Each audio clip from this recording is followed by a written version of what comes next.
Hello guys, and welcome back to my YouTube channel. If you're new to my channel, hello and welcome to my channel. My name is Summer. In this video I wanted to discuss a topic that I had in mind for a while, but some other dramas some other dramas kind of came, and I just left it and said, okay, I'll come back to that. It's a topic I decided I'm going to come back and address it, and I believe that this will be a blessing to a lot of people that watch this video. Now during the Chidinma and Ataga story and all the stuff that was going on, and I made a video in which I talked about the so-called anonymous unknown writers. What was that called again? The unknown writers that cooked up a story about Ataga and this imaginary story about how it happened and like a story that you really have to be there to be able to tell a story like that. And I talked about how whoever cooked up that story has great imagination, and it's a good thing to have that, but you can actually use it for something good. And I remember saying that there are a lot of times, a lot of people that they have talents and things, that gifts they have been blessed with naturally, but unfortunately they are stuck in poverty or whatever situation because they don't use those talents for something good. Okay, and I said whoever sat down and cooked up that story, there's so much that person can do. They can write novels, they can write amazing books. Olden days people used to have to actually be able to travel to get things done. Now you can actually write a book. We can actually find publishers online. There are a lot of things. People are in one village in wherever, and they can email somebody in the middle of I don't know, the UK or US, Australia or wherever. Okay, and I saw potential in that person's ability to write up or cook up a story like that. And I remember making a video and I was like, you can do something with the talent. And I can't remember now because it's been a while. There was a comment somebody left that made me said, you know what, I'm going to make a video and address this. Now I want to come back to the idea of people looking at, I know things are tough or whatever, but sometimes in life you have to ask yourself, what do I actually have at hand? I remember a message that I've heard many years ago. I think it's a very common message, a lot of you may have heard it, about when they use this Bible verse about how when Moses was still confused and not sure and not confident and was not sure what to do, and all of that, and this is in Egypt. If you look at Exodus 4, if you go, let's go down to verse 2, and they said, and the Lord said unto him, what is that in thine hand? And he said, a rod. In verse 3 it says, and he said, cast it on the ground. And he cast it on the ground, and it became a serpent. And Moses fled from before it. And the Lord said unto him, put forth thy hand, and take it by the tail. And he put forth his hand, and caught it, and it became a rod in his hand. When you look at that Bible verse, what is that you have in your hand? When I think about that Bible verse, it's about the fact that, at that moment, God went with what he had in his hand. At that moment, there are times in your life that the way to get away from a situation, the solution to your problems are there at your hand, in the sense that I want to make sure I make it as simple as possible. In the sense that, for example, let me use this. Where the Bible says in Proverbs 18:15 that the gift of a man maketh ways for him. There are times you have to look for what you have already with you. There are situations in life where you just, there are a lot of people that are still waiting for God to throw manna from heaven. But there are a lot of things that are already placed in your hands that can actually get you out of your situation. But you're not using it. You're not using it. I decided I'm going to be very practical. I'll give you guys some examples, personal examples, right? Because I said I grew up in Benin. Some people were like, oh, if you grew up in Benin, prove it by speaking pidgin English. I was like, that one or something. And then I made a pidgin English video. Oh, some people really liked it. Sometimes people leave me comments like, how do you say it in pidgin English? How do you say that in pidgin English? And I thought to myself, really, look, this pidgin English, I didn't pay to learn it. I just grew up in Benin. Pidgin English, for those that do not know, is Nigerian broken English or whatever you want to call it, And I thought to myself, like, this is just a language. I can actually call it a language that I acquired because I grew up there. But whether you like it or not, that is something I already have. It's not something new, right? Okay, but anyways, I don't want to jump on this video. But because people kept on asking, I made a video where I taught few pidgin English words, basic pidgin English words, and believe it or not, that video, let me see. I look at the analytics of that video. That video made this video called How to Speak Pidgin English Fun and Easy. That video got 160,000 views. I just made it out of fun, because some people have been asking. And like I said, it's something I have at hand. I didn't go to learn it for that video. It's something I already have. So that's still about what is that you have in your hand. I have pidgin English, right? And I made that video. I'll tell you guys how much that video made. $569. Another one is I did a video in which I did what's it called, how to speak with African accent or something like that. I made a disclaimer in that video. I said, well, all African accents are not the same, but if you speak like this, people are going to say, oh, you have African accent. And I made that video. Like, I didn't go to learn it anywhere. I'm an African, so it was not hard for me to make a video like that. I made that video till date. That video is so appreciated by people that are not Nigerians. I'm just giving you guys examples of when these kind of things apply in real life, where something you already have in you can be a blessing.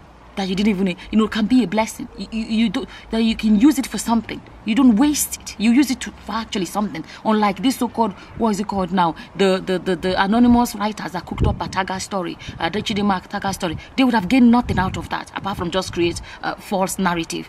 But they gain nothing. But there are ways to gain something with what you have at hand, a talent you have. A lot of people have left me feedback. Thank you so much. I'm supposed to be acting in a school drama, and I liked the way it was so simple, the way you thought it is going to help me with my school drama. I am getting so many comments, people appreciating that video.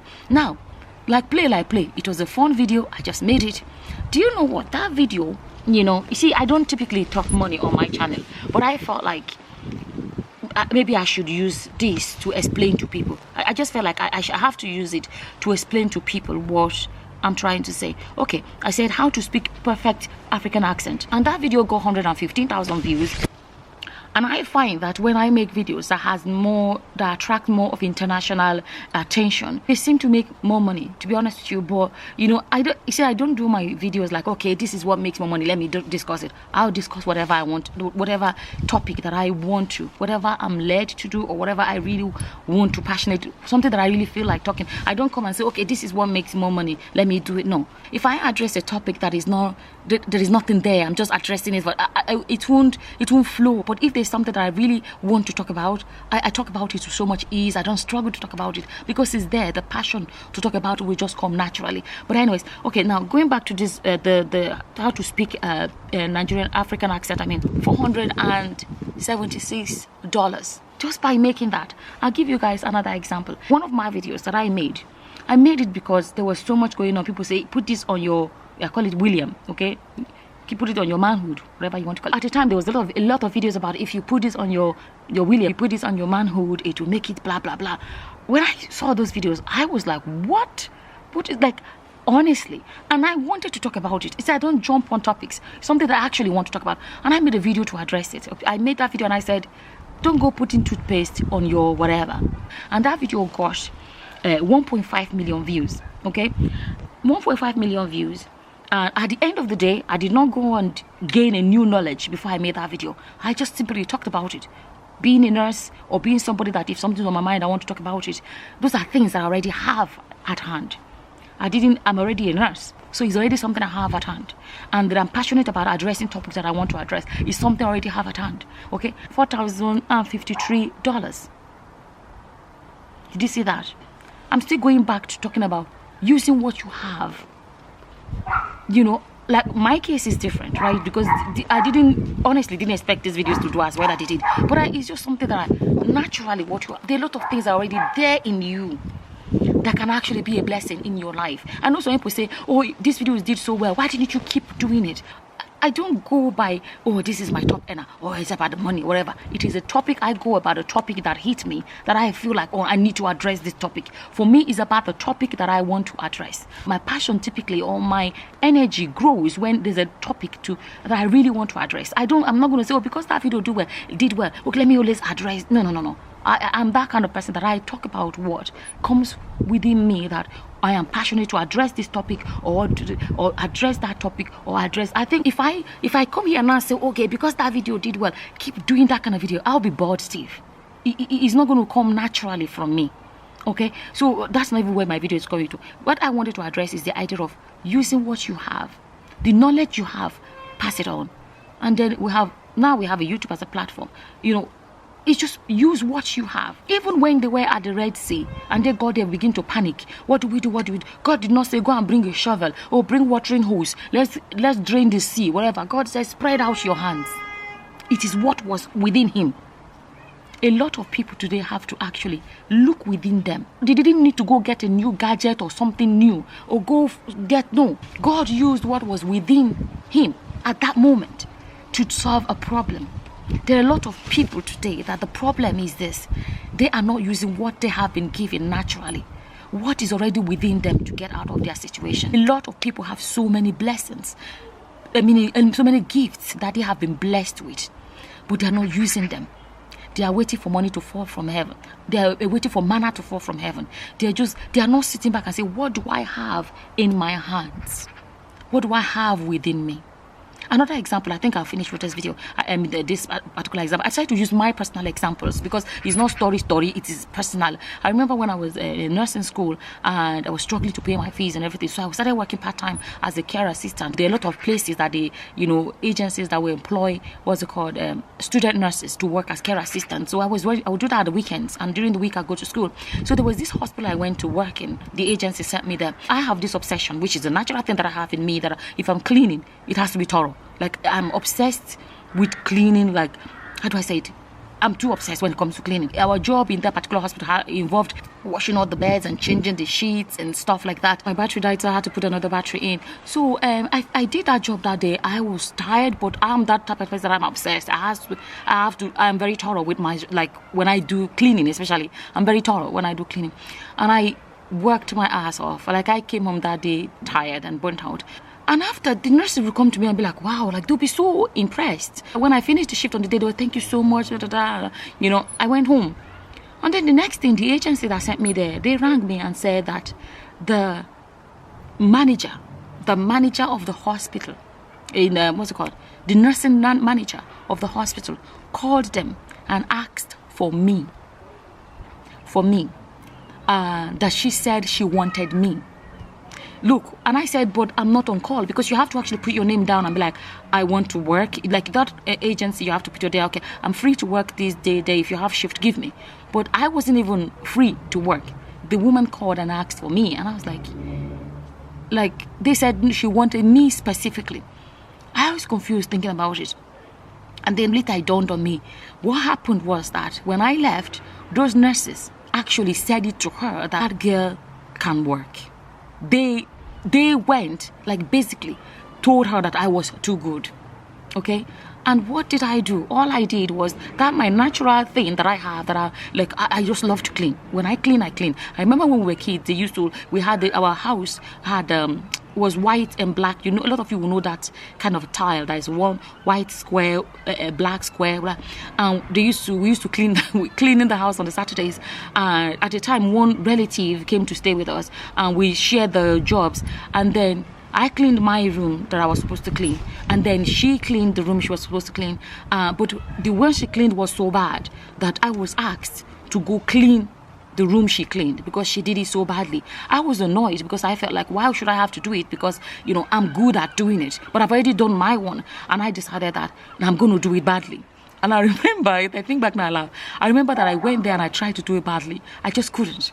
When she finished, the white was not very white. White became like muddy, how do I say it? Like, you can see it was no longer white, it became like cream color. But when I cleaned it, it was white.